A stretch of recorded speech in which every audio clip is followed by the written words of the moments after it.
On November 18, 2025, millions awoke to a world that felt eerily silent. The familiar hum of notifications, the glow of screens, and the constant stream of information had vanished overnight. As people reached for their phones and laptops, they were met with blank screens and error messages, confusion quickly turning to frustration. In cities across the globe, digital billboards flickered off, and the morning news was dominated by a single, shocking headline: the internet was down. Websites and apps that had become part of daily life, social media, messaging, streaming, even banking, were suddenly inaccessible. For many, it was as if the digital world had simply ceased to exist, leaving users stranded in a new kind of darkness. People tried everything: restarting routers, switching devices, calling friends for help, but nothing worked. The outage was total, and it was everywhere. The cause? Not a cyber attack, not a government shutdown, but a massive failure at Cloudflare, a company that quietly powers much of the internet's infrastructure. For most, Cloudflare was an invisible force, a name buried in the fine print. But on this day, its importance became painfully clear, as its collapse rippled across the globe. Major platforms like X, ChatGPT, and Slack went dark, leaving millions unable to communicate, work, or even check the status of the outage itself. Even Downdetector, the site people turn to when things go wrong, was itself offline. The digital world's safety nets had vanished, and the sense of helplessness was palpable. The outage revealed just how fragile and interconnected our digital world truly is. Like a row of dominoes, one failure set off a cascade, exposing the hidden dependencies that tie our lives to a handful of unseen companies and services. The illusion of a robust, resilient internet was shattered in a matter of hours. For crypto users, the irony was impossible to ignore. The promise of decentralization, of a financial system immune to single points of failure, was undermined by reliance on a single infrastructure provider. Investors watched helplessly as their portfolios became inaccessible, unable to trade, transfer, or even check balances. Access to exchanges like Coinbase and DeFi platforms evaporated in an instant, locking users out of their funds and freezing transactions. Even those who prided themselves on self-custody found themselves at the mercy of centralized infrastructure, forced to confront the uncomfortable reality of their dependence. The event sent shockwaves through the Web3 community, sparking urgent debates and soul-searching conversations. Developers, investors, and enthusiasts gathered, online and in person, to ask hard questions. How decentralized are we really? If a single company's failure can bring the ecosystem to its knees, what does that say about the future we're building? The outage wasn't just a technical hiccup, it was an existential crisis. It forced everyone, from casual users to blockchain pioneers, to reconsider the very identity of Web3. Was it truly a new paradigm, or just another layer built on old, centralized foundations? In the aftermath, a global conversation ignited about what true decentralization means, and what it will really take to achieve it. The day the internet stood still became a turning point, a wake-up call for an industry and a society that had taken its digital lifelines for granted. To truly grasp Cloudflare's impact, you first need to understand what it actually does behind the scenes. Every time you visit a website, stream a video, or shop online, there's a good chance Cloudflare is quietly working in the background, making sure your experience is fast, smooth, and secure, even if you've never heard its name.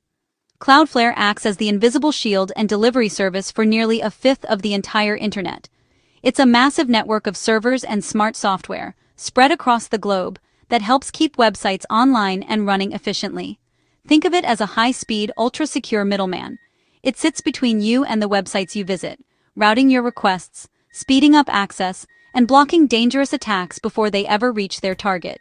This means you get faster load times and a safer browsing experience, while websites are protected from hackers and other threats. As a content delivery network, or CDN, Cloudflare stores copies of websites in data centers all over the world. When you click a link, you're often getting the information from a nearby server, not one halfway across the planet. This makes sites load in a flash, no matter where you are, and helps keep them safe from attacks that could take them offline. But Cloudflare does more than just speed things up. It also acts as a powerful security filter, blocking out malicious traffic, stopping cyber attacks like DDoS assaults, and keeping sensitive data safe from prying eyes. For many sites, it's the first and last line of defense. That's why businesses of all sizes, from personal blogs and small shops to massive crypto exchanges and financial institutions, rely on Cloudflare every day.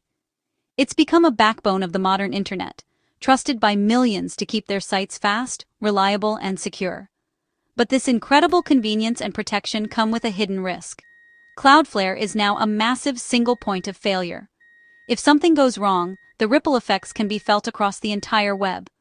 When Cloudflare stumbles, even for a few minutes, millions of websites and services can suddenly become unreachable. For users and businesses alike, it's a reminder of just how much we depend on this invisible guardian. The November outage was a wake-up call, proving just how deeply the internet relies on this one company to keep the digital world running smoothly. The Cloudflare outage wasn't caused by hackers lurking in the shadows, nor was it the result of a natural disaster or a sophisticated cyber attack. Instead, it was something far more mundane, and, in a way, more alarming. The entire incident began with a simple, routine internal change that no one expected to go wrong. There were no alarms blaring, no signs of chaos in the data centers. Everything seemed normal, just another day in the world of internet infrastructure. But beneath the surface, a small misconfiguration was quietly brewing into a major problem. It started when a developer updated database permissions, an everyday task in tech companies. At the same time, an automated process unexpectedly doubled the size of a critical bot management file. These two seemingly unrelated actions collided in a way no one had anticipated. The combination overloaded a vital service, causing it to crash. But it didn't stop there. Like a line of dominoes, the failure cascaded through interconnected systems, knocking out other services one after another. Suddenly, websites across the globe began displaying error messages. Users everywhere were locked out, staring at broken pages and wondering what had happened. For many, it felt as if the internet itself had stopped working. Inside Cloudflare, engineers raced against the clock, working late into the night to diagnose and fix the issue. The pressure was immense, as millions of people and businesses depended on their services to function. For over 3 hours, vast portions of the internet were simply unreachable. News sites, online stores, and countless other platforms went dark, highlighting just how much of the web relies on a few key players. When the dust settled, Cloudflare's leaders faced the public, openly admitting the failure. They called it their worst outage in years and promised to learn from the experience. The incident served as a humbling reminder for the entire tech industry. Even the most advanced systems, built by the brightest minds, can be brought down by a single overlooked detail or a small mistake. In our hyper-connected world, one misstep at a company like Cloudflare can ripple across continents, disrupting lives and businesses everywhere. The web is powerful, but also fragile, always just one change away from breaking. The outage highlighted the difference between centralized and decentralized systems. Web 2 is centralized. Companies like Google and Facebook control your data and access. Web 3 aims for decentralization, using blockchains spread across thousands of computers. Blockchains are resilient. Taking them down is nearly impossible. The crypto movement promises an open, censorship-resistant internet. But here's the catch.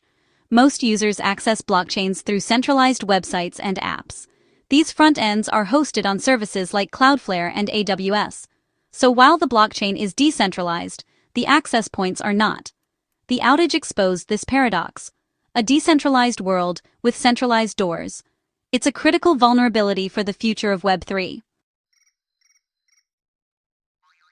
Web 3 and DeFi promise unstoppable permissionless apps.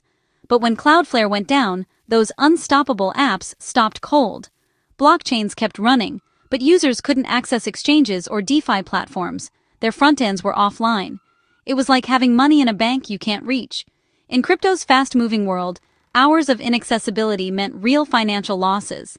The incident shattered the illusion of resilience and exposed a critical weakness. As developer Nader Dabit put it, unstoppable dApps were stopped by a single provider. The journey to true decentralization had a long way to go. The blockchains, Bitcoin, Ethereum, never faltered during the outage. Their decentralized architecture proved rock solid. The real problem was access. Most users rely on centralized websites and apps to interact with blockchains. When Cloudflare failed, those portals vanished.